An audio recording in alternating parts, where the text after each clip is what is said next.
Good afternoon, partners. This is Sherman Crancer, Senior Partner Channel Development Manager for the Western United States. I want to say thank you so much for being patient with us today. We really do appreciate it. We had a few difficulties here with our internet connection. It happens. It wasn't something that we did per se, but thank you so much for hanging out. Hey, today we got a great program, and I think what we want to focus on today is really kind of talking about Azure and really establishing beachhead type of scenarios within your customers. And we're basically going to be talking about how to price, design, and sell Microsoft Azure Backup solutions.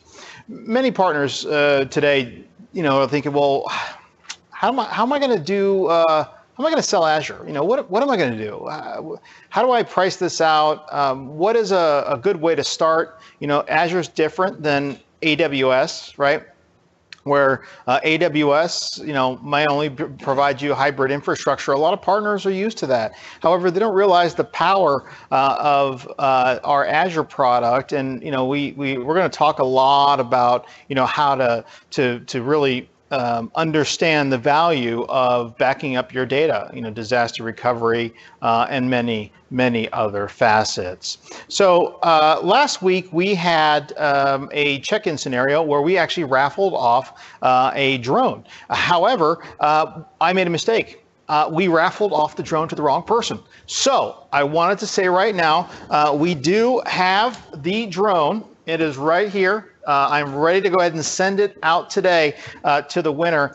And the winner from last week was, let me just go ahead and go right over to it.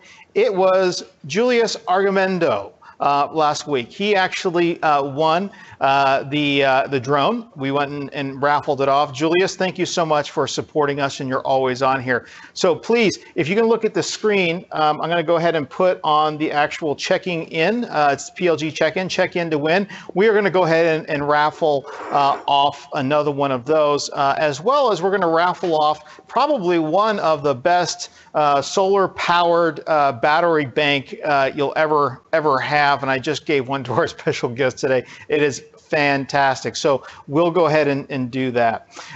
So hey, thanks again, and I apologize for starting late here, but go ahead and check in to win, please. It's really important. It helps us see the impact of it. Please let us know if you have any questions or problems or certain things you need specific help with. Now, I am going to be at the Western Association of Chamber Executives event from this Wednesday to Friday, and I would love if any partners who are interested in boothing the event, please reach out to me this afternoon. Send me an email. We have some open slots. When I did it 3.5 years ago, we were able to sign up 36 different chambers in one day. It was unbelievable. So if you're really looking to really increase your presence and your activity in Microsoft Community Connections, this Wednesday is going to be just absolutely awesome. We have a booth there. You'll attend. I'll buy you lunch, so don't worry about it. I'll pay for the parking if you're there, and I'll be there for the 3 days, basically working with the chambers and handing them off to partners who are very interested in it. All right, good. We've taken care of a couple things. Let's get into the agenda for today. So, we have our thought leadership piece. We're going to talk about empathy. How does empathy work? Well, our special guest today is not Justin Slagle, and I apologize. For some reason, it didn't go here. Sorry, James. It's James Hoff, a titan in our industry, a mogul, a person who is moving fast and quick, who has offices in Seattle as well as in San Diego, and he's going to have some great insight on Azure because he actually has workloads currently right now and is actively selling it. So you'll have some great information from him and how he approaches it from the partner perspective, because I think that's what's important, is understanding that. Then we're going to get into how to price, design, sell Microsoft Azure Data Backup. We're going to talk about some sales techniques. We'll go into the package of the week, because that's really important to help you understand that. And then we'll wrap it up with Project LeadGen and then go into our next year. So, all right, let's get into it. So the thought leadership thing. Okay, let's talk about this. Empathy in sales. A lot of partners ask me, Sherman, how do you, how do you talk, with your clients? How do you make friends? How do you make friends so easily? And I tell you, I learned many years ago that the use of empathy or empathic statements would increase my ability to form a common ground with my potential customer or client.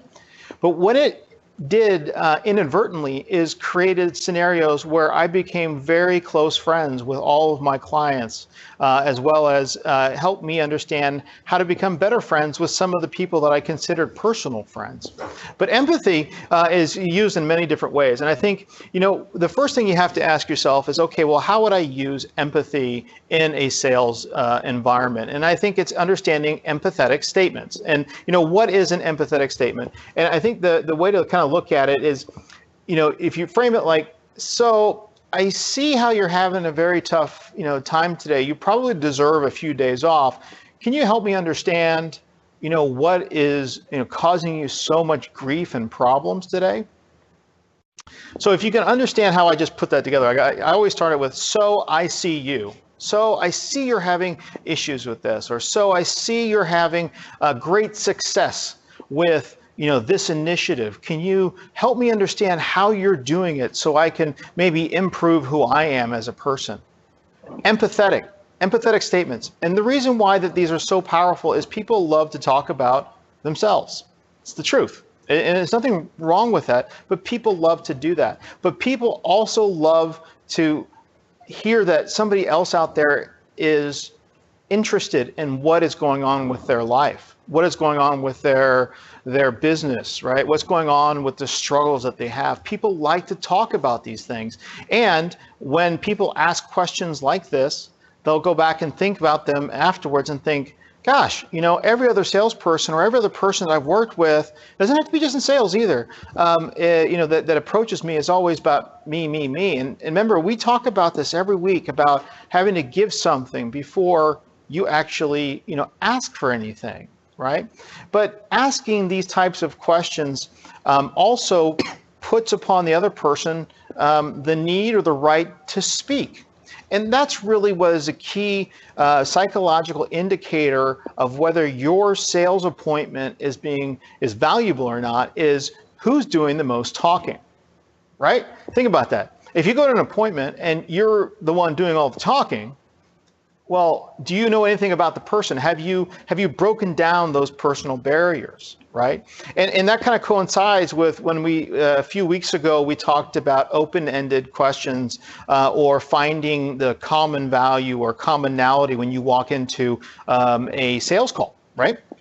A lot of times, I used to coach a lot of these salespeople that I worked with. I would say, hey, when you walk in, look for common ground, look for a picture on the wall, and maybe it's in sailing. And if you have some sort of sailing, you can talk about that.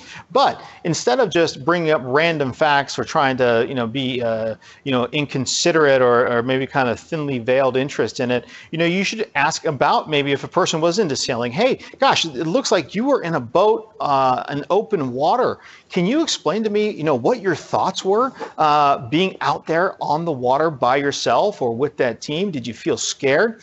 It's empathetic statements that open up these conversations that will create such value within your current customer base. So that's the one thing. Focus about asking the person about, providing a lead in for the day. So that's like another tip here. And then lastly, one of the things that I always would say to a lot of clients was, hey, you definitely deserve a day off. Can you help me understand how I can help you get a few more days off, right? So that's really the whole, use of empathy in sales, and it really is about strategic way of looking at every opportunity that you go to. And lastly, I kind of want to wrap this up with the whole strategy aspect of sales and marketing or running your own business. Everything should be in a in a form where there's a strategic reason why you're doing it, right? And you should take a look at any opportunity as, okay, before I go there, these are the things that I'm going to prepare. And you should prepare 5 or 6 empathetic statements to start conversations, and also not just sell something, but become friends with the person that you're talking to. I mean, what better way of leading a fulfilled life if you can, do business with people you like and who like you, but also become very profitable, help them out, right? Solve problems that they have. And utilizing these types of statements in the very beginning, before you even go into, the nuts and bolts of whatever you're talking to them about, sets you apart. So we're on these calls to figure out, how do you set yourself apart from the rest, right? All right, so I'm going to leave you with leaders. What do? They do what they talk about. And dreamers talk about what they're going to do. I want you to leave today and just go do something new with this. Create an empathetic statement. Maybe even send it to me. I might send you something if you do. Let me see what your best empathetic statement is. All right. Very good. All right. So a couple questions just came up on the Q&A. Where is the venue for the city again for the Western Association of Chamber Executive Conference? It's in Los Angeles at the LAX Marriott. So please let me know, and just go ahead and send me an email for this. All right, let's talk about our guest of the week, James Hoff. Love this guy. He's been in MCC for so long, and for about 1.5 years now. I think his business is doing really, really well. He's going to talk about some MCC stuff. He's going to talk about Azure, but something, great energy, and probably one of the best partner networkers that we have around there. And I would suggest that if anybody has any questions or would like to partner with somebody, James is a great person. James, can you possibly introduce yourself and give us a little background about what you are, and who you are? So not what you are, who you are, and what you do, what you specialize in. Perfect. Thanks, Sherman. Thanks, guys. I got started in IT in the 90s. Went full-time doing the support and all servers, networks about 2000. And I've been focusing on small and medium businesses where there's primarily one owner or one general manager who's really looking for a champion, who wants them to take control and give business advice on IT technology. And so I kind of try to frame all of that through my history and my college and the world that I've seen. Oh, great, great. Well, James, you and I were talking a little bit, and we're talking about change, right? We're talking about how everything's going so fast and moving, and you had a very touching personal story. You mind kind of sharing that with the group? And I just thought it was really fantastic. Oh, sure. Thank you. Yeah, back in college, my junior year, the dean of the School of Business taught our business management class, required class for graduation.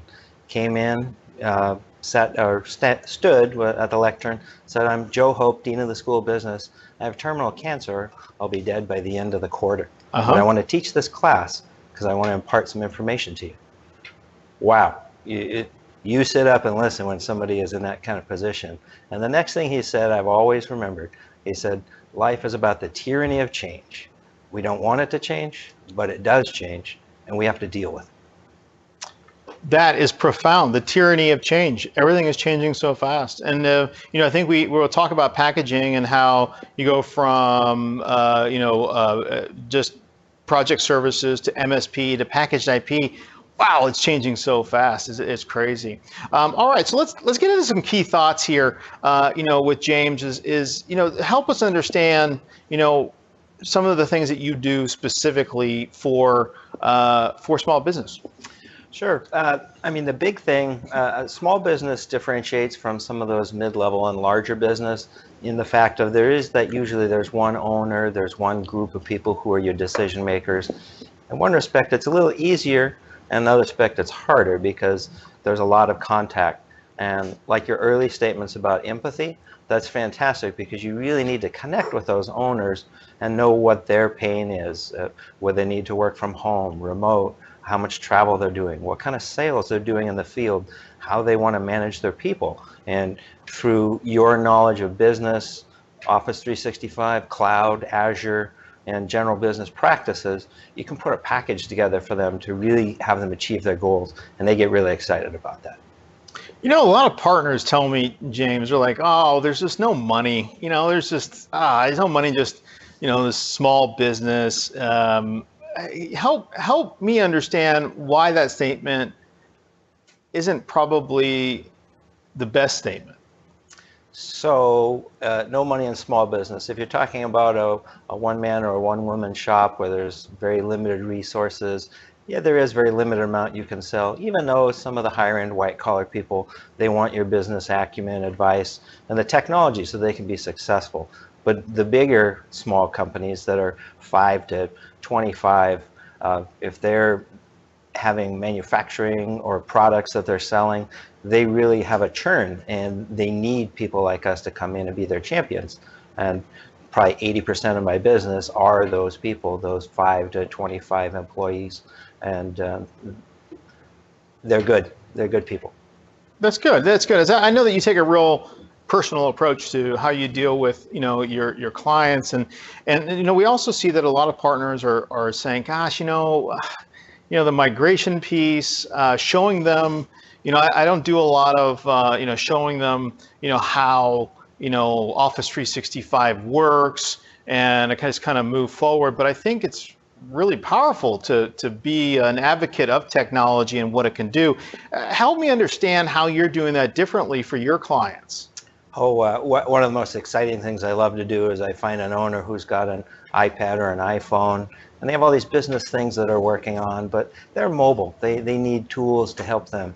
I go, hey, give me your phone. And within about 3 clicks, I have their calendar, their contacts, all the history of their emails, tasks, and notes, all synchronized to their mobile device. They're blown away. They're like, wow, where were you months or years ago when I should have had these tools so I can manage my business? Oh, that's good. That's a good way of looking at it. And then lastly, I think one of the things that you do, and you have a business in San Diego and in Seattle. You have both different places. How are you delivering IT solutions to clients in both areas without having to be everything to everyone? One word, partners. I rely on some of the team of people that I've networked with through MCC, through IAMCP, through the Microsoft stores, through the sales channels. It's really critical to know other people who do what you do or who do things almost like what you do. So you can partner up with them and they can augment or back you up. It's critical to have those peers. Cool. All right, so let's move on to Azure here. And I think, being in the industry and talking with a lot of partners, you find that a lot of partners in the industry are looking at Azure and they're kind of scared, or they're like, yeah, it's AWS is the monster in the ring. I don't know. I think it's difficult. Can you help? In your perspective, and not that I'm going to completely agree with it, but just let me ask you, in your perspective, what are your thoughts on those statements?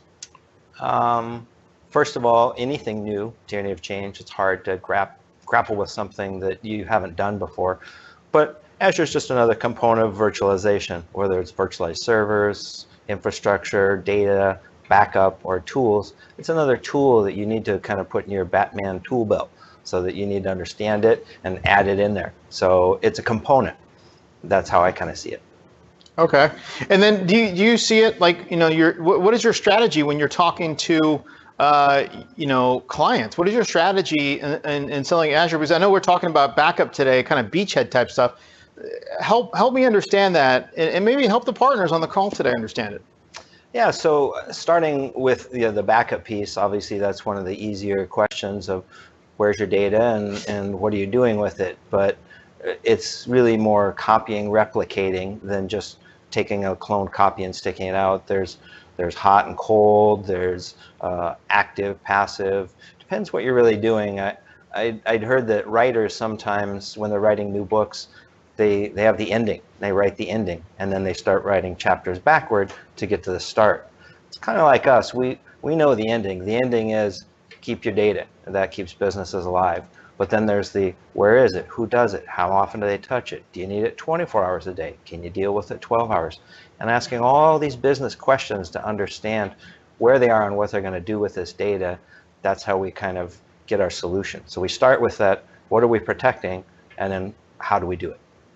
Okay, so price seems to be a big thing that people talk about, and you've been on so many calls here that we try to get away from price, right? Try to get into packaging, which keep talking about this package, package, package. Stop doing line item. However, it is an issue. So how do you tackle that? And then I think if you can reference also when you talk to small business, the costs associated with doing an Azure VM as opposed to actually having it on site. Absolutely. The old school way pre-cloud was I sell you a bucket of servers, Dell, HP, whomever, $5,000, $8,000, charge you a couple thousand to set it up, and then charge you a few $100s a month to manage it. I mean, literally for less than half of that, Azure provides a beachhead solution for, as simple as a penny, a gigabyte out in the cloud to store data.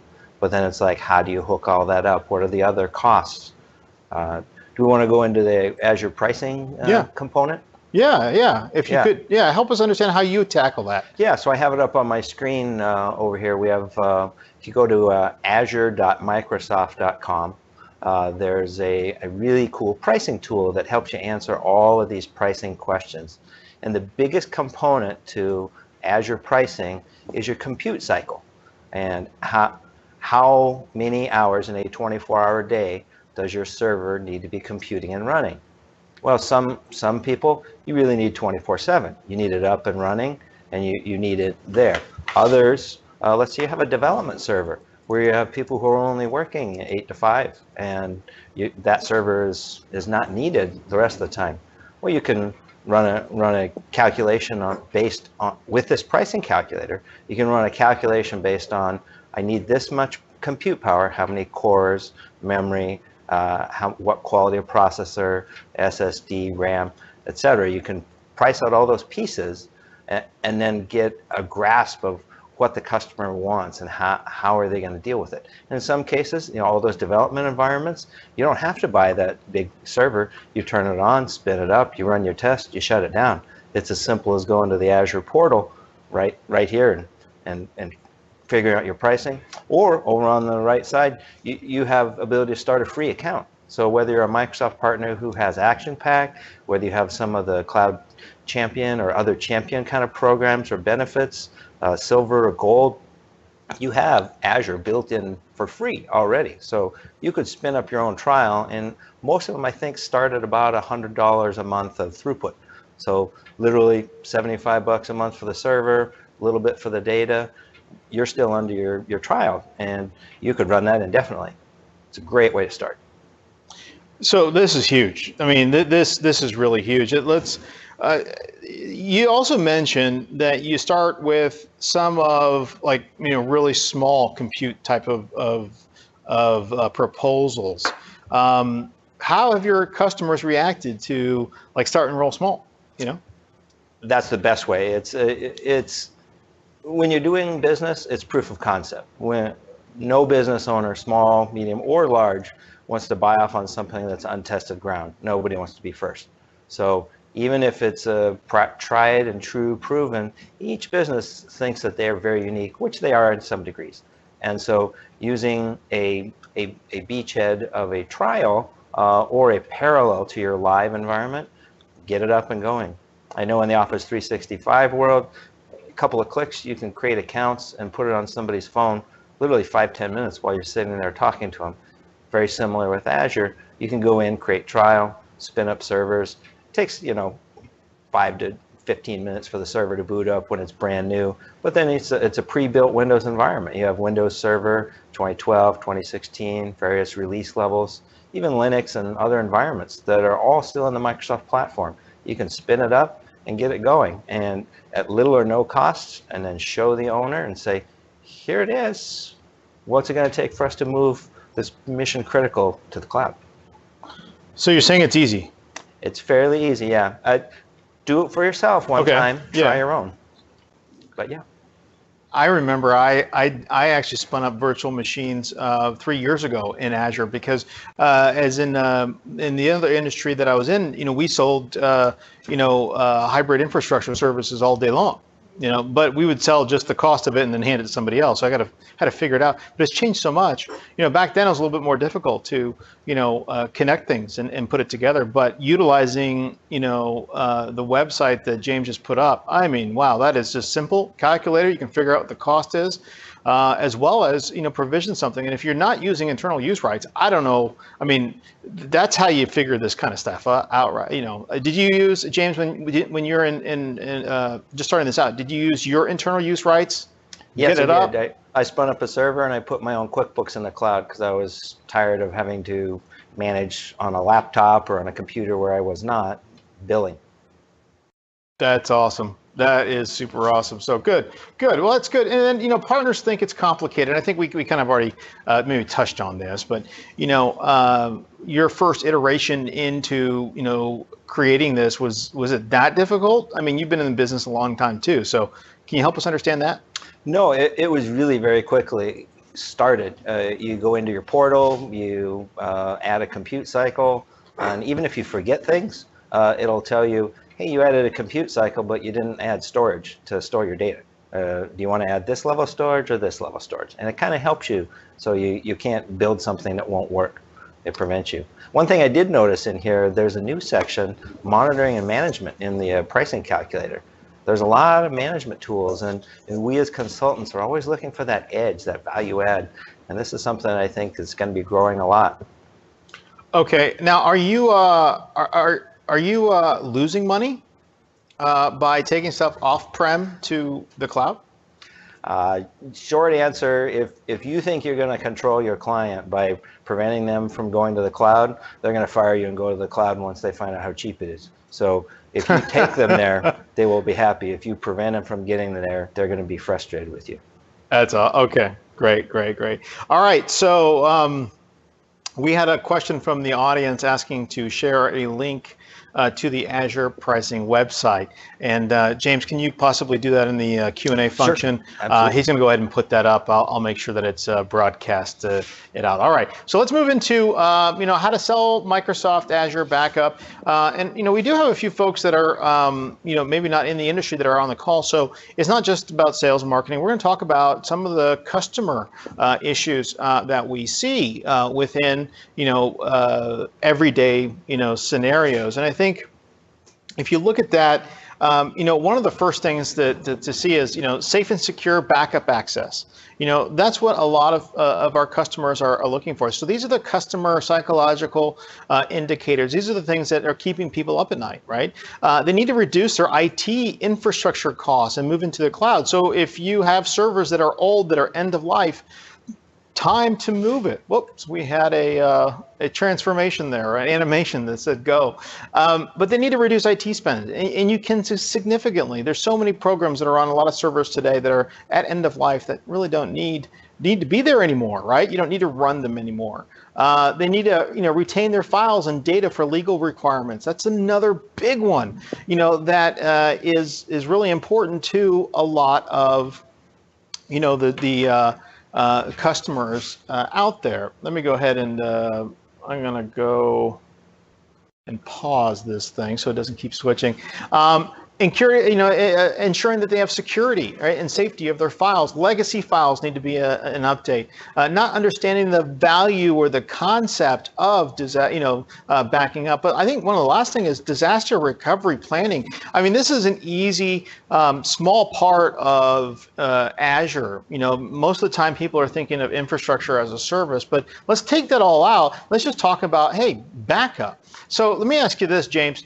When you're looking at this, are some of the things that are on this specific slide, are they similar to the conversations you're having with your customers? Yeah, very much so. I had a manufacturing customer, had an older it wasn't DOS-based, but it was very file format on a local server.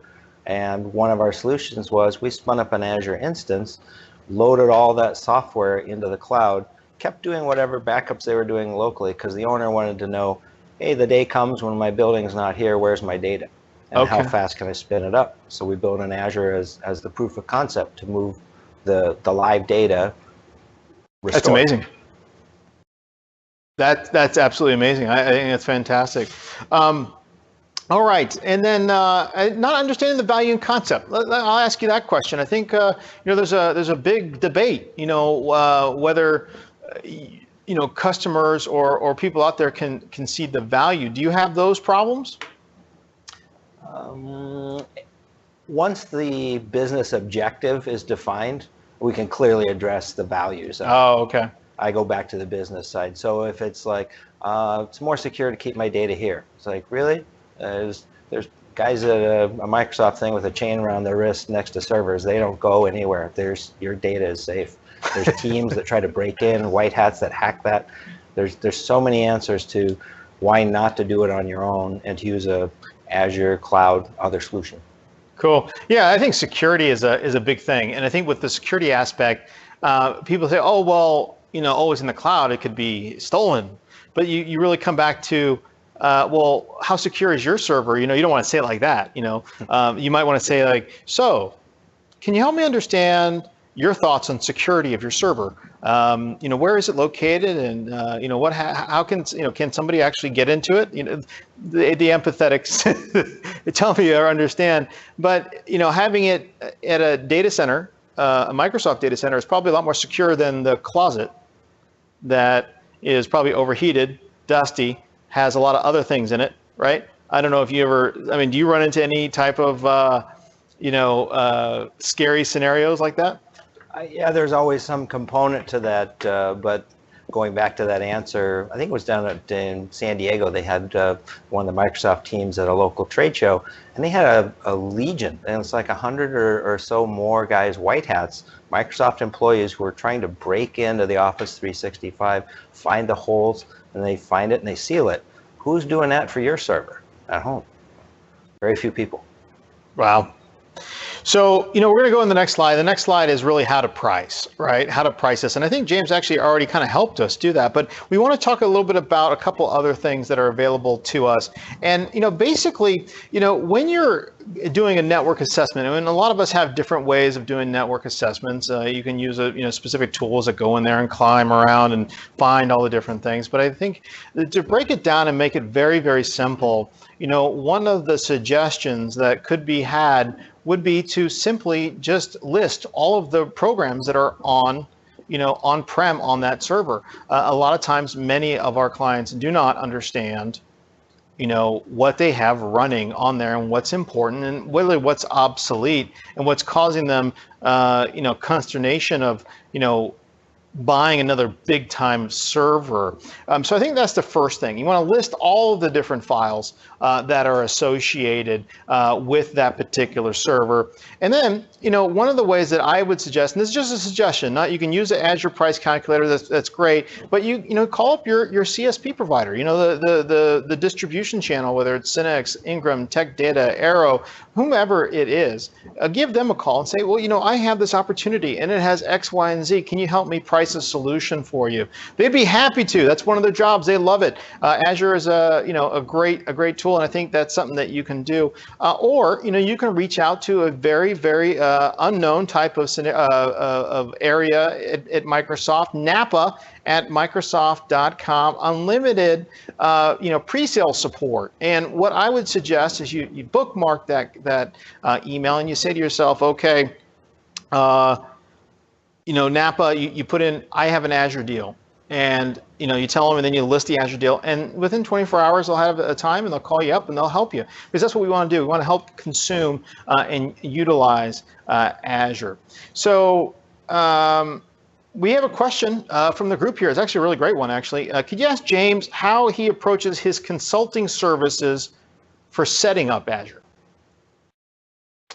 So Azure setup. So normally the people I'm dealing with are not new clients, they're existing. So we can more easily create a scope of work or sit down with the owner under some, a little bit of negotiation of what are you talking about, what is the scope of work, but then once we get something, then you can create billable time out of that. Obviously the goal is not to work for free, so you're trying to give a little bit of free information to your customer to then create a scope of work. So that's kind of how I attack the problem. And then for new people, I'll give anybody pretty much like 15 minutes of free time on the phone. if you get a hold of me for something and you're trying to scope out a project as a potential customer of mine, I'll hear what you have to say, I'll listen, I'll ask questions, I'll ask where's your data, and we'll find it that way. And then after that go, hey, maybe we could schedule an hour consulting time and then migrate them into a customer. Don't forget that consulting and finding out the needs or understanding their opportunities are two completely separate things. Too many partners are saying, okay, if you want me to come out, it's going to cost you 150 bucks. The reality is that that's going to reduce your number of opportunities over the long term. You should go out. You should go out to, if they want to set an appointment, in sales, that's part of sales and marketing. Go out, but learn about your customer then. Open up just have a conversation about what's going on. This way you can actually provide the right type of scenarios, as opposed to just saying, oh, this is that, this is this. Don't sit there and have to charge for everything. James, do you agree or disagree with that? Oh, totally disagree. And one of the best things to do is say, hey, I'll take you to lunch and we can talk about it. And you get right off for the lunch and you get some information away from the office that they might not volunteer when they're sitting there with their employees around. I thought you just said totally disagree, but you said totally agree. Agree. Okay, good. I was waiting for your response, how to do it. All right, so let's get into how to design, these solutions.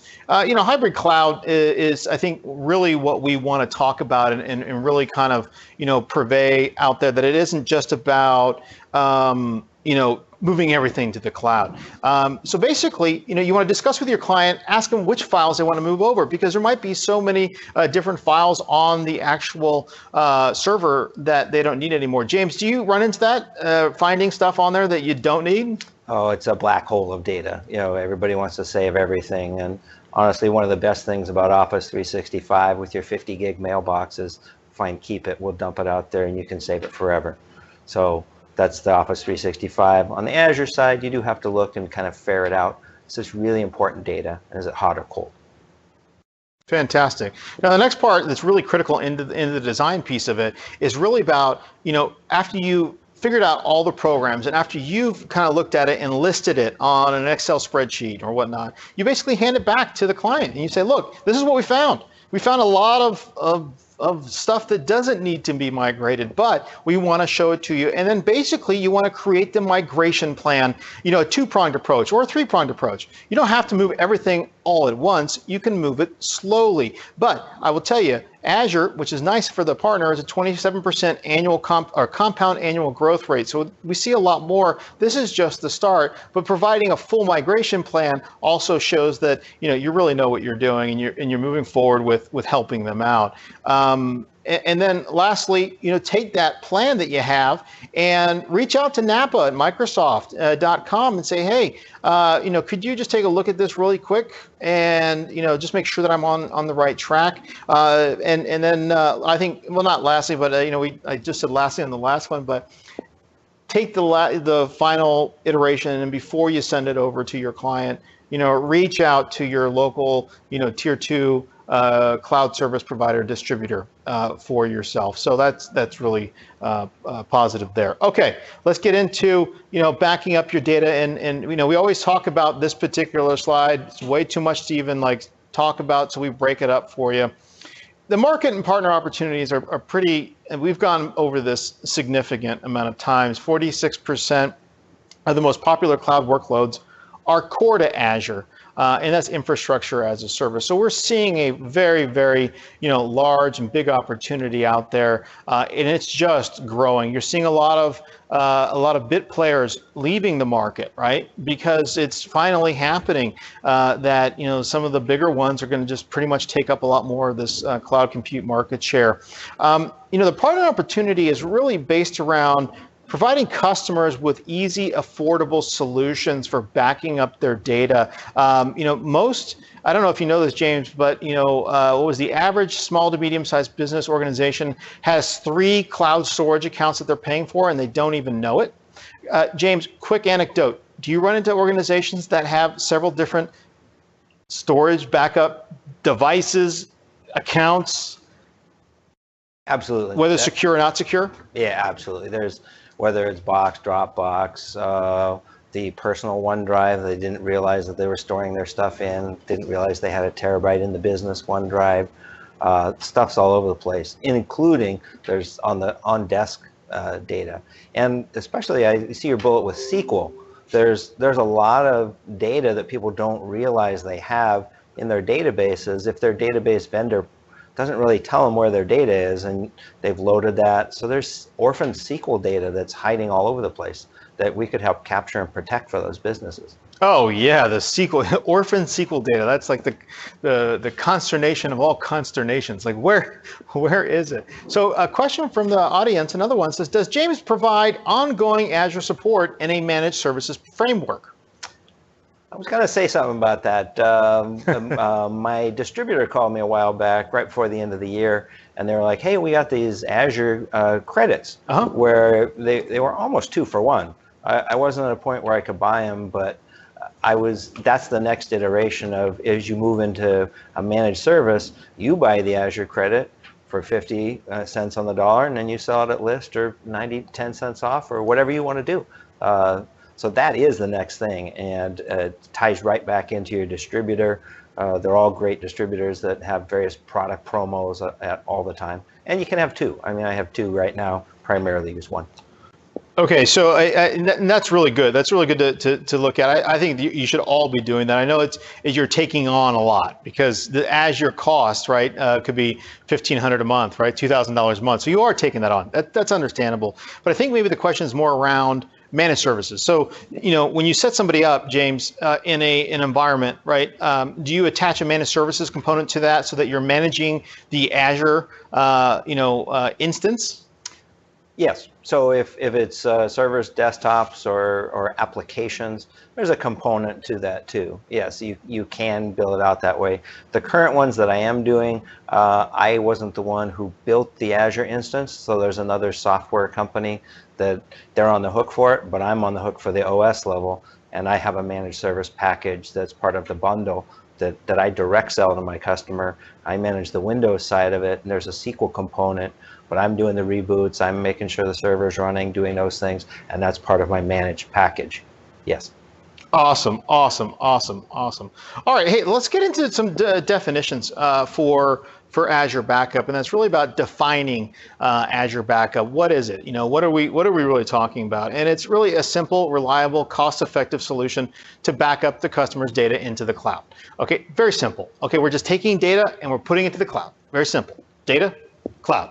Backing up, disaster recovery, pay as you go, ensure that data is secure in a place, right, which is up in our data center. We have 19 data center regions, I think over 100 data centers. I think it's like 109. Don't quote me on that, but I think it's 109, right? They have blast-proof doors, metal pylons, ocular recognition. You have to give your thumbprint and your license, maybe a blood type. I don't know, but I tell you, it's really, really secure, and that's going to really help. And lastly, it provides a scalable and very reliable solution to provide your clients without having to go out and buy more hardware. And that is very, very expensive, right? Hardware, and then what happens to that hardware? It depreciates, and it goes, well, instead of having your clients purchase it, why don't you let Microsoft purchase it and maintain it, right? And do those kinds of things. All right, so that's really what backup is. Now, virtual machine backup is a little bit different, but it's basically, it's on, in case of an on-premise failure, we can easily restore all of your backups utilizing the virtual machines, and that's it provides a very scalable process. You'll find that a lot of companies you're utilizing this for disaster recovery. James, I don't know, have you ever used this particular scenario? Not many people have, but I'm curious, or have you thought about it? I have not. I've talked with those who have. I've run into several partners who they killed all the servers on site, even the domain controller, everything. Wow. And they put it out there. So there are people who are doing it in a complete. You really have to trust your network and your connectivity at that point and have some duality. Yes, you do, because if you lose your internet connection and you only have one connection and you don't have your a domain controller, you have no access to your stuff. There's a company up in Seattle I ran into. They offered for one of my customers to bring in Comcast and Fios put in their switch, and they would actively manage it for me. So there's a case where I would trust, having a third party who's proven this, manage the network on the outside, and then I'm managing servers and business process inside into the cloud. So in my experience, back in the day of carrying a bag in telecom and national sales, all major corporations have dual entry internet connections on different network paths. So if something backhoe comes in and accidentally cuts into a fiber loop that's coming from the north side of their building, they have a fiber loop coming in from their south side of their building.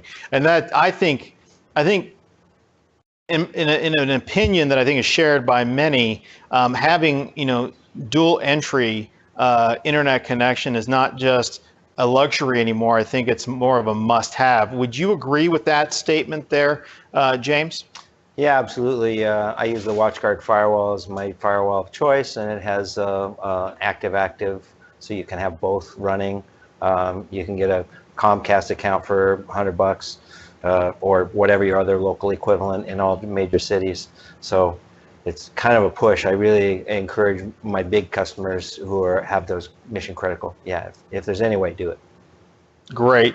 And then, next one is file server backup. This is pretty important. I mean, it's backing up your files, data to the cloud. Just like super simple, right? But the neat thing about this is enables long-term archival. I think that's the point that I want you to understand. 120 days for daily backups, and then 9 years for monthly backups, and then allows encryption for your data. I think that's what's really important. And then going into the SQL Server, I think James had mentioned this earlier. Orphan SQL data, right? Well, hey, why don't we scale this? Why don't we enable our clients to be able to scale their data, but also be able to provide enterprise grade data type of protection, and then the elimination of capital expense. I think you would probably, James, you'd probably agree with the capital expense reduction if you're moving your stuff to the cloud. Would that be correct? Well, absolutely. A good SQL license with unlimited seats, $5,000. Who wants to write that check? Yeah. Rather buy a license in the cloud. It can be really, really expensive, right, for doing that. All right, hey, let's move into the next things: packaged, managed, project managed and packaged IP. We always talk about this every week, and I keep trying to express this. We have to get to the packaged IP portion of your business. Project services, yeah, there's a good margin in that, 35%, but it's a one and done type of situation. MSP, we've been telling you for years, go to MSP, great, 43% margin, awesome, that's better. However, you're handcuffed regionally, right? If you're doing MSPs, now you're everything to everyone. How many technicians do you have on staff? So let's talk about packaged IP. That's what we really want to get in this, and it's about providing a package that you can become an expert at with 4 or 5 things that you're providing, right? And stop being everything to everyone. You just can't grow the business big enough unless you figure out, okay, how do I work on the right type of packaged IP? And what we mean by that is, create something that is for maybe a vertical industry, but it ties everything together. So it could be data backup, it could be Office 365 with E3, but it could be your managed services. Maybe you want to put that component in there, or something that you've created, virus scan protections, consulting, different things, but a package is so important. I'll tell you another thing too, along with package IP, you can either be a jack of all trades, right? That's this statement, jack of all trades and a master of none, or you can be a master at what you do. And I think you increase your thought leadership quotient, your ability, your profile in the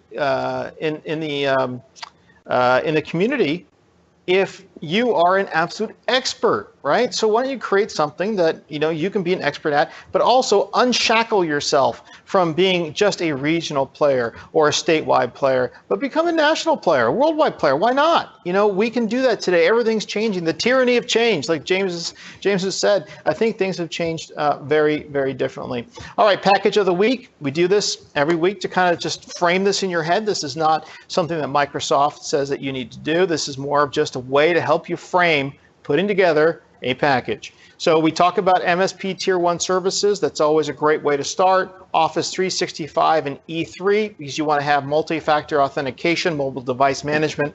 But you also, with the E3, I stepped ahead. I added EMS to it. But the Office 365 is not just the email exchange. We're talk about the 5 downloads and the products, productivity, collaboration, moving things forward. And then, talk about Azure Disaster Recovery Insurance as part of your package. And you can utilize creation of VMs, maintaining storage VMs, all these different things. So that's really the package of the week that we like to talk about. All right.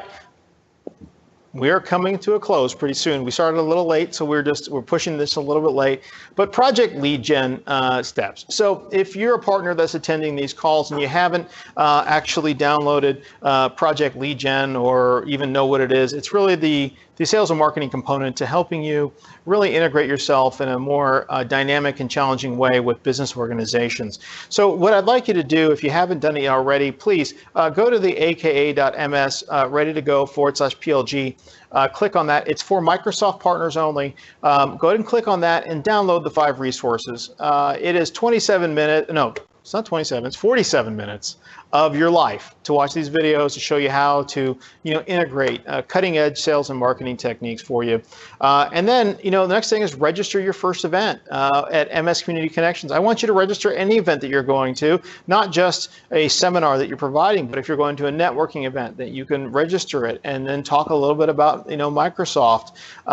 Please, everyone, you should do this first thing. We'll send you some free software. You go out to the event, you raffle it off, and you establish yourself as a thought leader and somebody who's giving something before they're asking for it.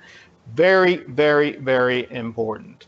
All right, so I want to put this back on James real quick. This is his contact information. If you have any thoughts or any questions or want to talk to him about MCC or how he approaches things, he is a partner that I think the world of, and I would trust, really what he says to not only partners but to customers. James, do you want to give some final thoughts on, on the business, Azure, MCC? I'd really appreciate it. Oh, absolutely. Thanks for having me today. It's been a pleasure to be here. In about the end of the month, I'm going to a chili cook-off up in the Northwest through one of the chambers. And I'm going to register the event, and I'm going to give away some free software to people who are looking to me to be a thought leader, and I can maybe provide some value to them. So it's really easy to do. It comes in an email. Anytime you're anywhere for these things, go out and try that. One other last tiny thought on Azure Backup. If you're thinking about doing an MSP, roll your own kind of thing, you could buy the Azure credits, set up your own account, and then you could back up 2 or 3 or 4 of your customers with their consent to a common place. So they don't even have to get into it. You could do it for them, and then you could do that intelligent IP. There's a little tip for you. Try it out. Awesome. And then to contact you, are you open to talking with some of these partners?